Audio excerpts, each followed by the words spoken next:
तुला तुझ्या प्रश्नाचं उत्तर हवंय ना? हो. ती बघ नदी.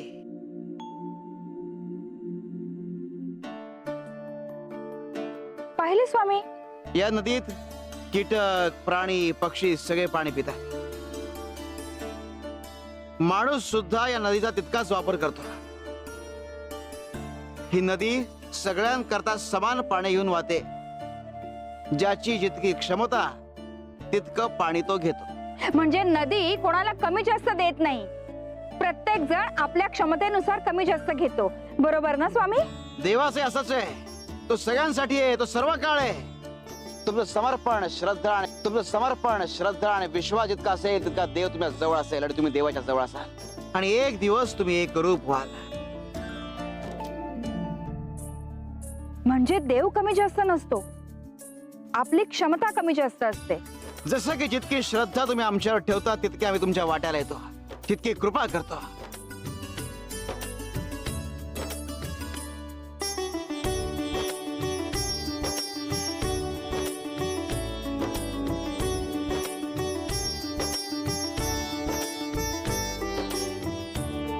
वीणाच्या बाबतीतही हेच आहे.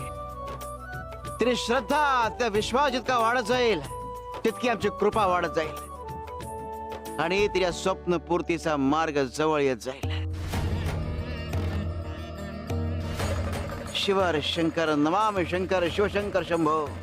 हे गिरिजापती भवानी शंकर शिवशंकर शंभो. वीणा, आता काय करायचं आणि कसं करायचं? बाबा, 4 दिवसात एवढी मोठी रक्कम कशी जमा करणार आहोत आपण?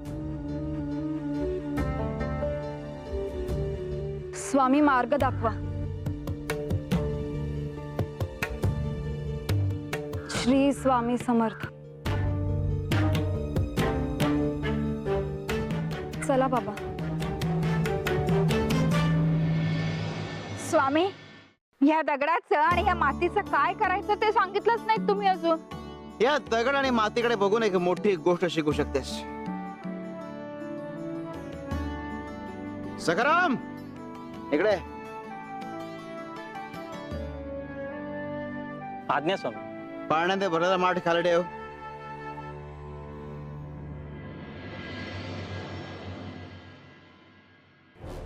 कपिले, एका माठात दगड बुडव. हो.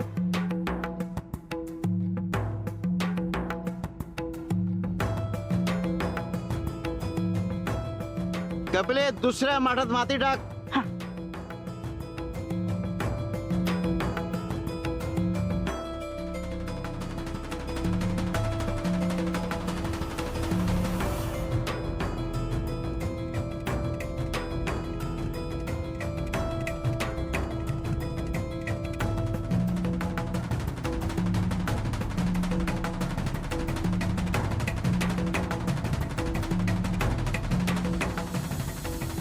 पाहिलं? हा दगड, हा तर वरून ओला आहे, पण आतूनही ओला असेल का? आतून ते नाही माहिती स्वामी. हाच दगड गेले अनेक वर्ष या नदीत होता. आत असताना ओला होता, काही क्षणात कोरडा झाला. काही माणसं या दगडाप्रमाणे असतात, जे कितीही चांगल्या माणसात राहिली, चांगल्या संगतीत राहिली, संतांच्या सहवासात राहिली तरी त्यांच्यात सद्गुण उतरत नाही. आणि अशी माणसं म्हणजे रणजित सारखी माणसं. आणि माती?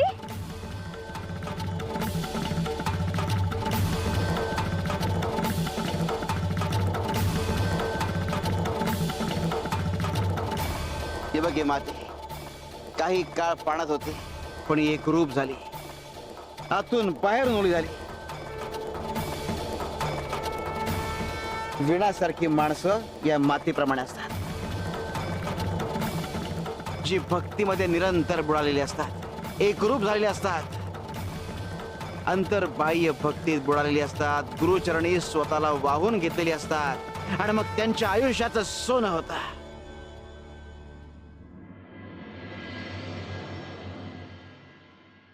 पण ते होण्याआधी अत्यंत चिखल होता आणि काही काळ त्यांना तग धरावा लागतो. पण हा काळ जर गुरुवर विश्वास ठेवून पार केला तर त्यांच्या स्वप्नांची एक सुंदर मूर्ती साकार होते. म्हणून मातीसारखं बनावं, दगडासारखं नाही. हो हो स्वामी, हो, अगदी बरोबर. खरंच आज हे दगड आणि माती बोलले स्वामी. स्वामी, तुमची लीला आगाध आहे. आम्ही भाग्यवान आहोत, तुमची लीला आम्हाला पाहायला मिळते. शिवार शंकर नमामि शंकर शिवशंकर शंभो. हे गिरिजापती भवानी शंकर शिवशंकर शंभो. कुठे ठेवलं होतं? बाई काही सापडतच नाहीये. अगं थांब, आठवत सुद्धा नाहीये कुठे ठेवलंय. आपल्याकडे कोणतेही सोनं नाणं दाग दागिने कुठलाही डाग काहीच नाहीये. अगं आपण धर्मशाळेत येताना आपण रिकाम्याच हातांनी आलो होतो. त्या रणजित काकांनी आपल्याला घराबाहेर काढताना आपल्या अंगावरचे दागिनेही काढून घेतले होते. डाव्या हाताने सुद्धा आपल्यासोबत काहीही आलेलं नाहीये. त्यामुळे गाठोड चाचपडत बसणं थांबव. ह्यात काहीच सापडणार नाही आई. अगं मग वकिलाचं शुल्क कसं भरणार आपण? ही एवढी मोठी रक्कम 4 दिवसात अशक्य आहे ग. आई, स्वामींची कृपा झाली तर काहीच अशक्य नसतं. मी एखादं काम शोधेन, मेहनत करेन, पैसे कमवेन. बाळा, पण अगं तू एकटी किती आणि कसं करणार? आपल्याला कुठली कारागिरी येते? आपली शेती होती ती सुद्धा आता उरलेली नाहीये. आणि त्यात आता यांची तब्येत. हृदयविकारामुळे वैद्यांनी कोणतंही अंग मेहनतीचं काम करू नका असं बजावलंय. अगं लता, 4 दिवसांचा तर प्रश्न आहे. पडेल ते काम करेन मी. आता पैसे कमवून घर मिळवणं हे खूप जास्त महत्वाचं आहे. नाही बाबा, तुम्हाला कोणतंही काम करायची काहीच गरज नाहीये. अहो मी आहे ना, मी करेन सगळं. हो, आपण कोणाकडे मदत मागितली तर कोणीतरी असेल ना? नाही लता, माझा स्वाभिमान मला हे करू देणार नाही. आणि घरासाठी गावात कोणाकडे मदत मागितली तर चुकीचा संदेश जाईल. आयुष्यभर आपण दान धर्म करत आलो आणि आज आपल्यावर अशी वेळ आली हे पाहून लोकांचा दान धर्मावरचाच विश्वास उडून जाईल. आणि लोक म्हणतील हे असं होणार असेल तर पुण्य कशाला करायचं? हो बाबा, मी प्रयत्न करेन. स्वामींच्या कृपेने मला एखादं काम नक्कीच मिळेल. पैशांची व्यवस्थाही होईल. तुम्ही माझ्यावर विश्वास ठेवा.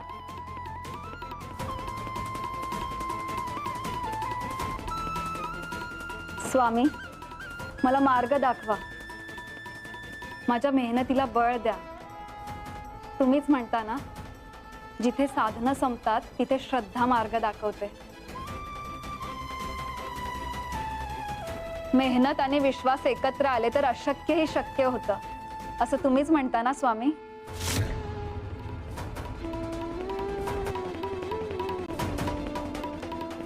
स्वामी, मला यश द्या.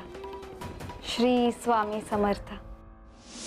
श्री स्वामी समर्थ. श्री स्वामी समर्थ. श्री स्वामी समर्थ. श्री स्वामी समर्थ. श्री स्वामी समर्थ. श्री स्वामी समर्थ.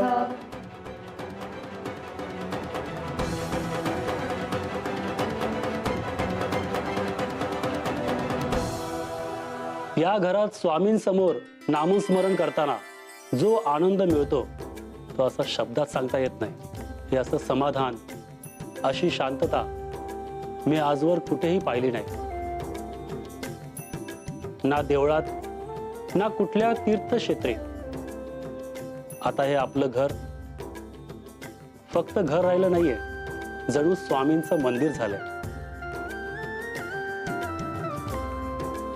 श्री स्वामी समर्थ.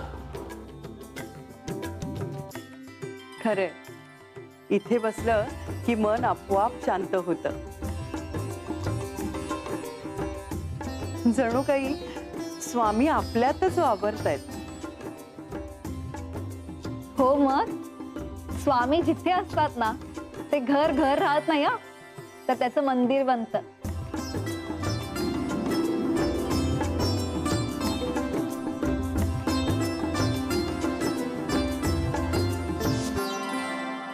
स्वामी, त्या घरात बसून जे सुख मिळालं, समाधान मिळालं, ते मला फक्त आठवण म्हणून नकोय. तर ते सुख समाधान मला पुन्हा पुन्हा अनुभवायचंय आणि त्यासाठी मला त्या घरात परत जावंच लागेल, कुठल्याही किमतीवर.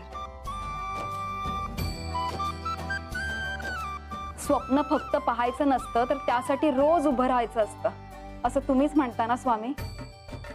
मी आता काम शोधायला जाते, मेहनत करेन, घाम गाळेन, पण मी आता हार मानणार नाही.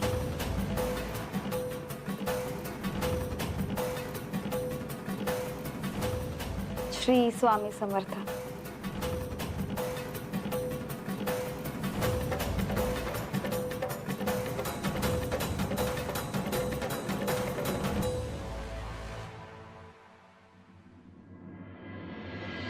स्वामी, या पोरीची रोज नवी परीक्षा घेतली जाते.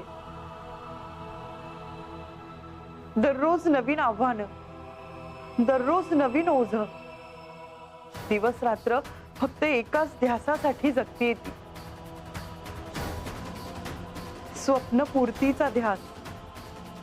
थकते पण थांबत नाहीये. तिला शक्ती द्या. लता, न थकताही जो चालतो त्याला थांबवणं नियतीलाही कठीण जातं. स्वामी तिची परीक्षा घेत आहेत, कारण तिच्यात ती ताकद आहे. ही लढाई ती एकटी लढत नाहीये, स्वामी तिच्या सोबत आहे. नको काळजी करू. स्वामी, पोरीला यश द्या. तिचं स्वप्न पूर्ण करा. श्री स्वामी समर्थ. जिथे श्रद्धा आढळ असते तिथे स्वप्न अपूर्ण राहत नाहीत. श्री स्वामी समर्थ. श्री स्वामी समर्थ.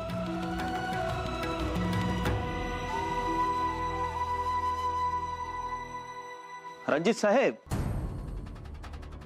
रणजित साहेब,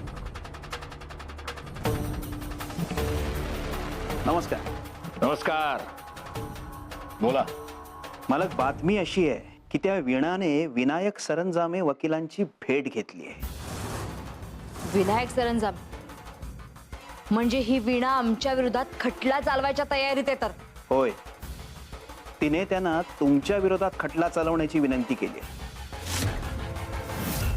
पण अट अशी आहे की या 4 दिवसात त्यांच्याकडे मोठी रक्कम भरायची आहे. 4 दिवसात बरं. आता एवढी मोठी रक्कम ही कशी जमा करते बघतोच आम्ही.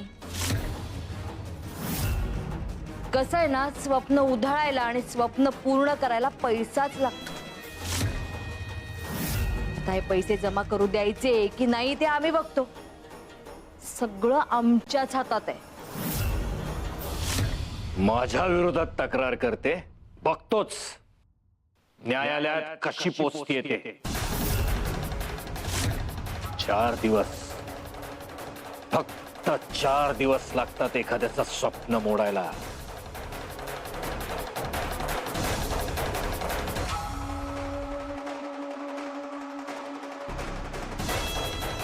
जसं तुम्ही म्हणाल तसं. येऊ का?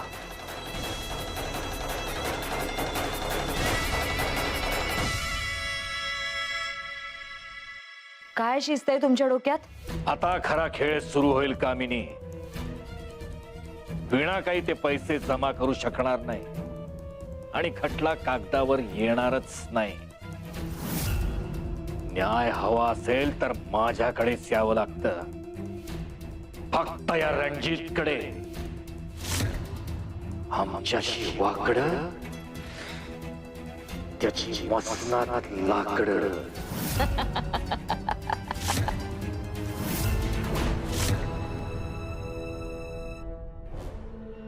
भाऊ, तुमच्याकडे काही काम असेल तर सांगा ना, 4 दिवसही चालेल.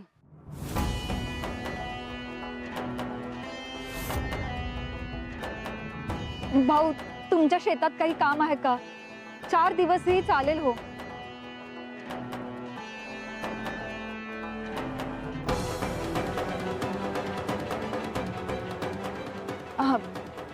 काकू, तुमच्या घरचं काही काम करू का? धुणं भांडी काहीही करेन मी. काकू, मी तुमच्या पाया पडते. अगं उठ उठ, काम बिम काय नाहीये, जा इथून.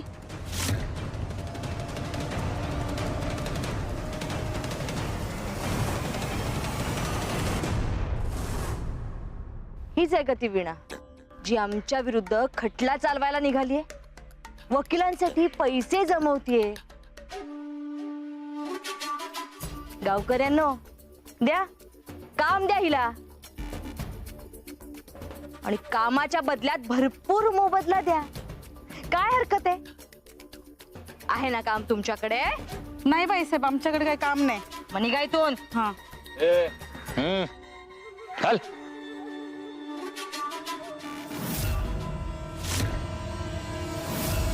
बघितलंस ना, तुझ्यासाठी किती विनवणी केली मी गावकऱ्यांसमोर. कोणीही तुला काम द्यायला तयार नाहीये ग.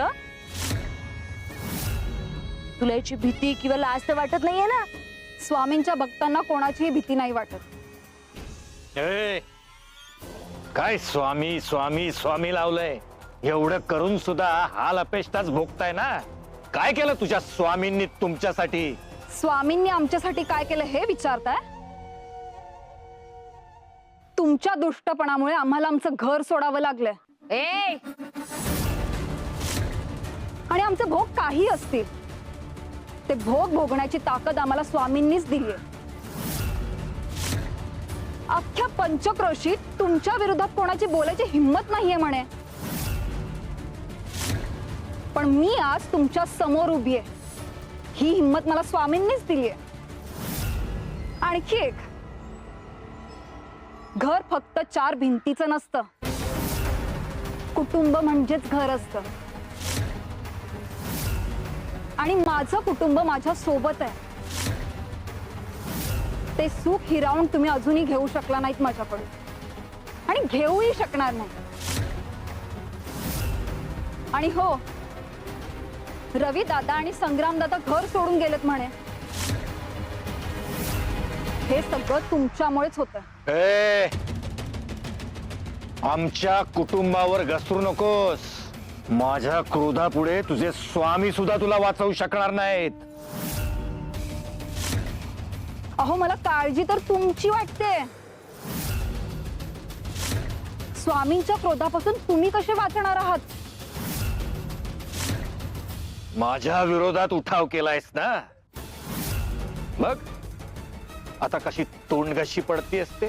म्हणजे वकिलाला भेटली होतीस ना,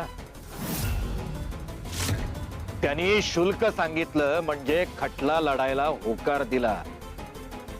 जो कोणी आमच्या विरोधात उभा राहतो तो जिवंत राहत नाही. उगाच तुझ्या हट्टापायी जीव जाणार बिचाऱ्या वकिलाचा.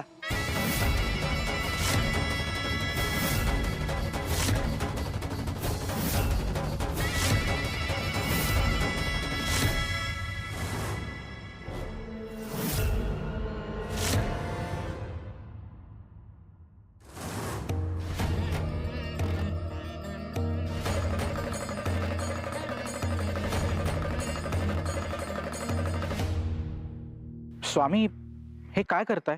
फुल जपायचं तर कुंपण जपायला हवा. स्वामी, मी काही वर्षांपूर्वी माझ्या एका मित्राला व्यापारासाठी काही रक्कम दिली होती. त्याने आज ती रक्कम व्याजासकट परत केली आहे. आणि याच्यात तर माणिक सुद्धा आहेत. स्वामी, पण आपल्या सानिध्यात असताना मला या सगळ्याची काय गरज? स्वामी, मी याचं काय करू? अरे, आपल्याला ज्याची गरज नसते ते त्याला देऊन टाकावं ज्याला त्याची गरज आहे.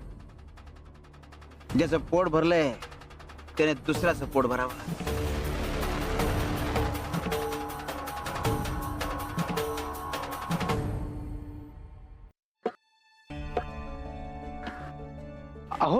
आजोबा, अहो ही काय अवस्था झाली तुमची? आयुष्य हालाकीत गेलं. आता म्हातारपणातही हाल काही संपत नाहीत. पोटाची औषधाची सगळी ओढाताण आहे.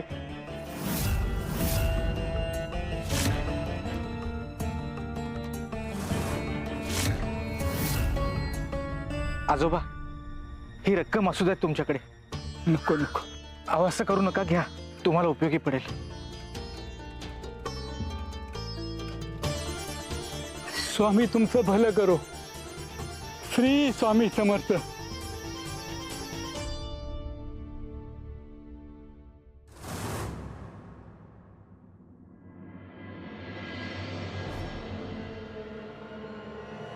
स्वामी, तुम्ही उपदेश केल्याप्रमाणे मी माझ्याकडची रक्कम त्यांना दिली. आता निदान त्यांचं पुढचं आयुष्य तरी हालाकीचं जाणार नाही. इतक्यात नाही, तू तुझं कर्तव्य पूर्ण केलंयस, पण तो त्याचं कर्तव्य पार पाडतो की नाही यावर सगळं अवलंबून आहे. तुर्तास आम्हाला आमचं कर्तव्य पार पाडायचं आहे.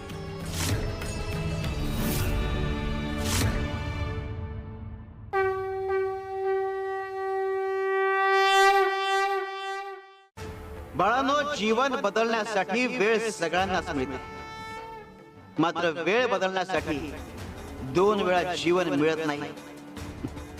तेव्हा जीवन आनंदाने जगा. शिवार शंकर नमामि शंकर शिवशंकर शंभो. हे गिरिजापती भवानी शंकर शिवशंकर.